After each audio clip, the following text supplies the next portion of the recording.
So I hear you make music for other people as well. Yeah.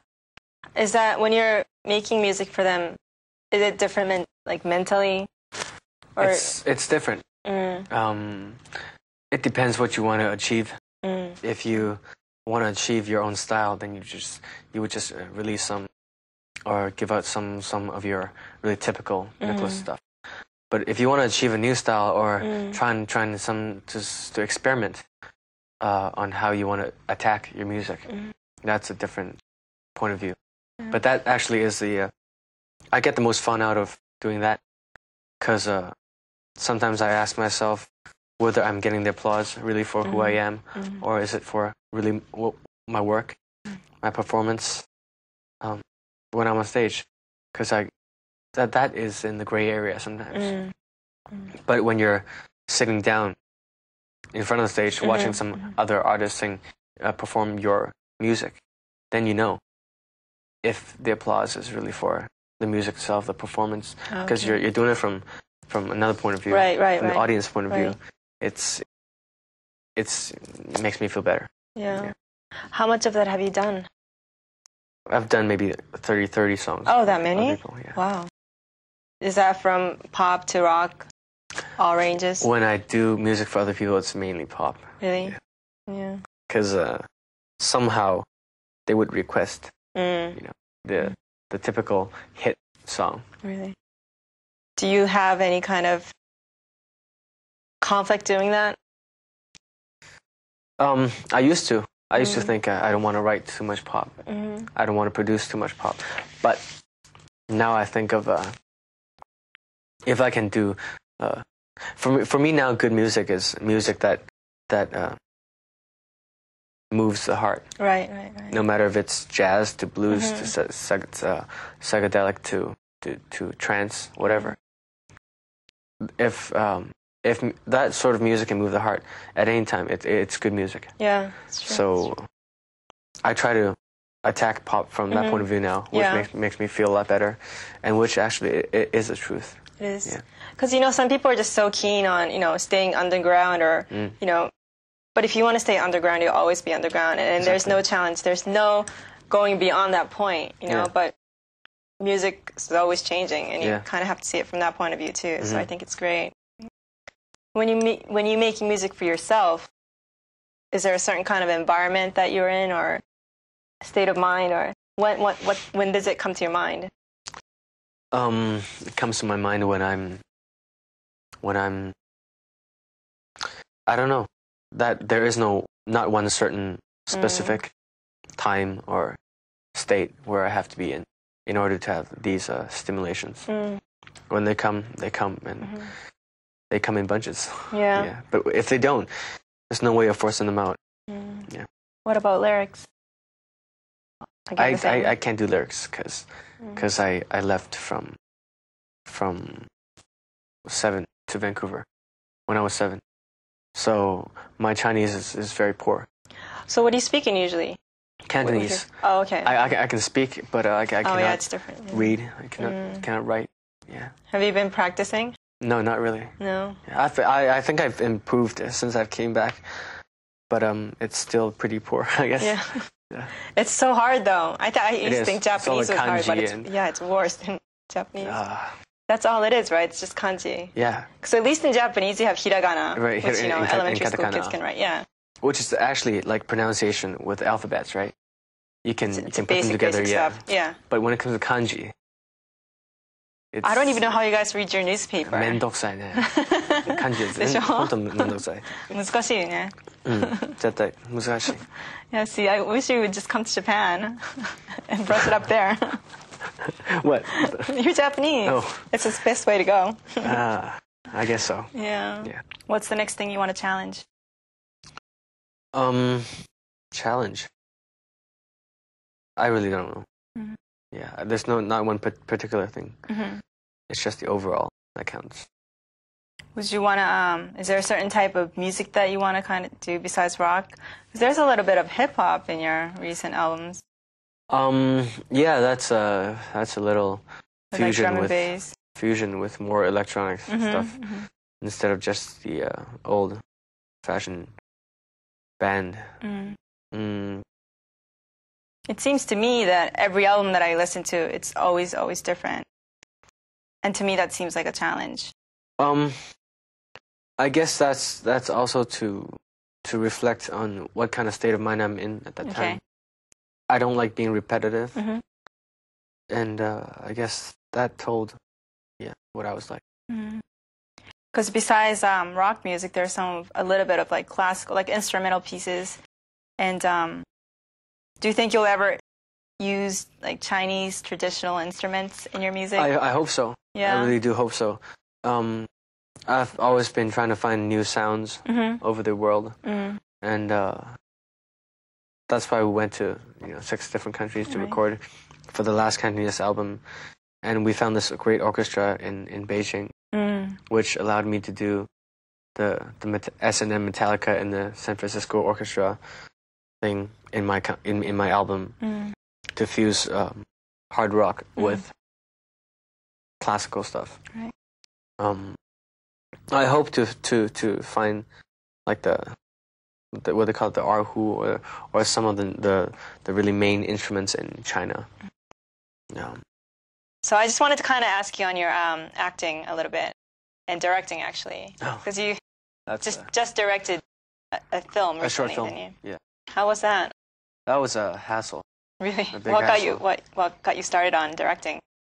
It was just my friend Stephen Feng, and he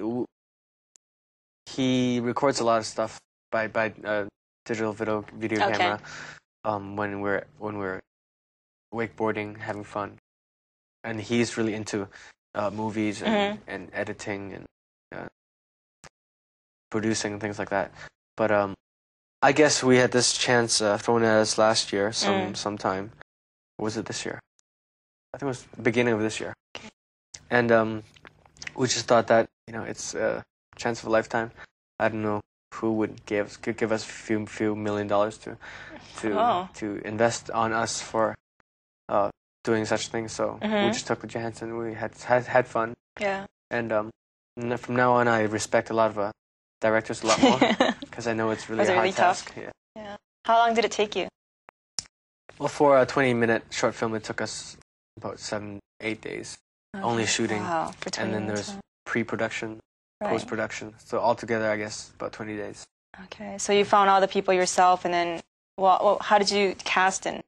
We cast. Actually, I used one of my friend's assistants. Okay. Because he was he didn't cost anything. One thing. And the second was he had the looks which suited our character. So would you ever want to do that again, directing? I wouldn't think of it. No. Because the time consuming. Not only time consuming. I don't really mind the time consuming part. It's it's being responsible for the whole set. Oh yeah. For each thing, from lighting to speech, dialogue, the pace of the whole thing, to camera movement, to excuse me, can we have lunch yet? That's true. Pain in the butt. Yeah. So do you think that had any influence on your music, though? I did write a song for it. Yeah, it's called The Velvet Dragon, and for the whole movie thing, it's funny. It's a great experience. Yeah. And it switches your places, not so that now I do think from the director's point of view. So you pay them a lot more respect. Yeah. Well, it was a challenge for you too, though, wasn't it? A big challenge. Yeah. Yeah. Totally different. I want to know if you see yourself more as an actor or a singer. Well, I hope it's musician. Musician. Yeah. If I can only sing and not compose or play guitar or at least sing what I want to sing about, then I would rather not be a singer. Your fans say that your songs really encourage them, and it's very healing. It's comforting when they're going through a tough time. That's great to hear. Yeah, it really is. So your father, I mean, he's very famous. What was he like to you? I think he's a great man. I think the funny thing about us two especially nowadays, it's like we're more like brothers than we're father and son. Or I guess they respect the fact that I do live alone, but I do make my living. From 16 on. Yeah. So they wouldn't really. Of course, I would always be a kid in their eyes, and I totally understand why. But we talk like friends, and that actually is more useful than a very fatherly speech. I'm telling you what, and this and that and this and that. Yeah. So was he kind of always there by you, being supportive when you first debuted? And no, actually, he gave me a comment when we first signed the contract. Was, if I sign the contract now, you're on your own, and you're on your own until this contract ends. I cannot be beside you and say you're doing the right thing, because I'm not the one who judges. Which that was very smart, I think. He said, "Just take care, and here you go." Do you have any siblings? I have a sister. Older, younger? Younger. Yeah. Is she in this industry also? No, and I hopefully not even if she grows up. Are you very protective of her? Do you think? Not really, but to come to the sense where if she enters this business, it's gonna be hard. And it's not like what other people sees on TV, all the glamour and glory. What under and behind the scene is what's the truth, which is it's hard. It may be even harder than any other business, I think.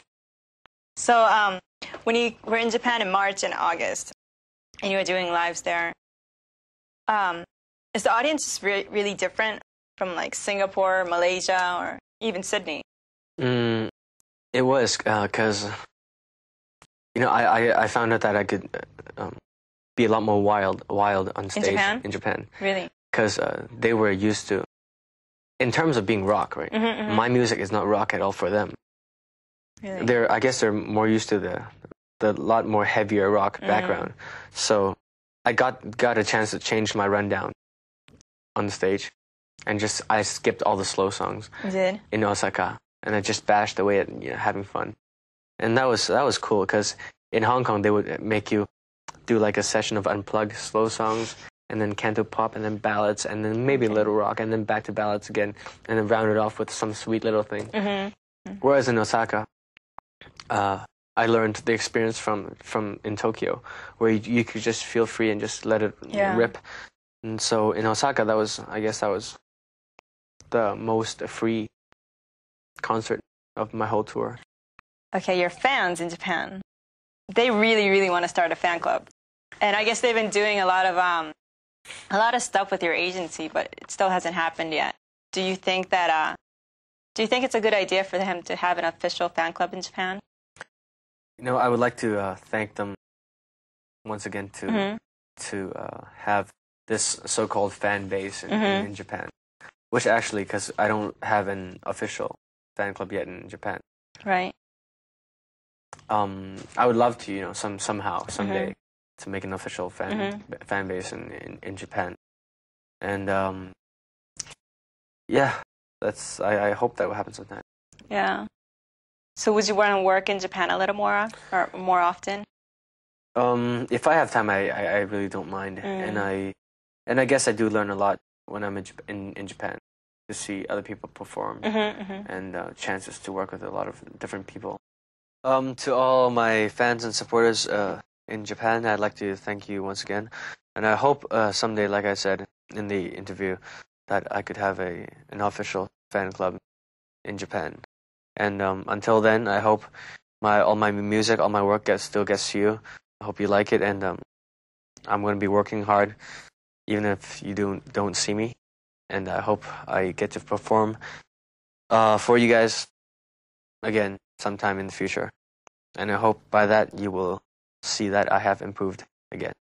Thank you.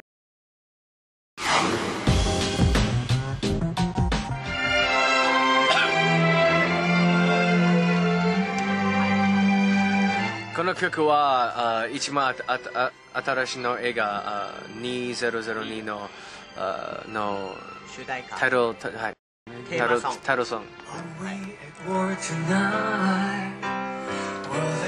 Nicholas Tay is an artist with determination and a will of adamant. Though the interview was taken in between his incredibly busy schedule, he was poised and answered every question thoughtfully.